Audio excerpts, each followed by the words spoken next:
Vchod na poštu v Jarovniciach bol dnes beznádejne zabarikádovaný. Čakanie na sociálne dávky sa zmenilo na tlačenicu telo na telo.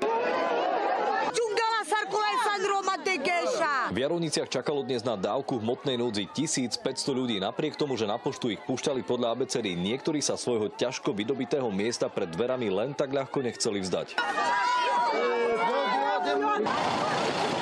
Nerozumiete, že odstúpte od dverí. Na vyplácanie sociálnych dávok dohliadali posilnené policajné hliadky. Ľuďom z osady sa to nepáčilo. Pušku majú policajti v ruku, tak co my keho sme zabili? Ani na jednej pošte toto nico tu je vo Jarovnicoch, že by psoch volali na ľudí. Polícia nielen v Jarovniciach, ale vo viacerých obciach posilnila výkon služby na zabezpečenie verejného poriadku.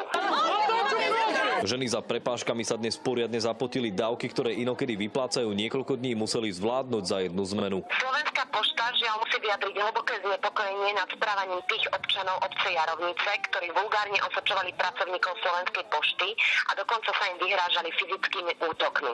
My sme prišli na poštu, to len po naše peniaze. Píšem do Bruselu. V tlačenici von stáli nielen obyvatelia osady, ale aj ľudia z dediny. I napriek snahe to chcelo poriadnu dávku trpezlivosti. Koľko už čakáte? Pomaly hodinu.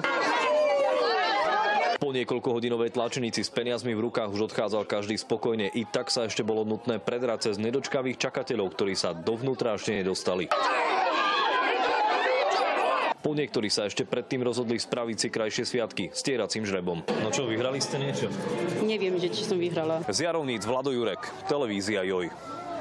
Vyplatenie dávok v hmotnej núdzi ešte pred sviatkami bolo podľa ministerstva práce snahou spríjemniť ľuďom Veľkú noc, inak by peniaze dostali až v útoroch po sviatkoch. Bola to ale výnimka, pretože ľudia odkázaní na tieto dávky sú väčšinou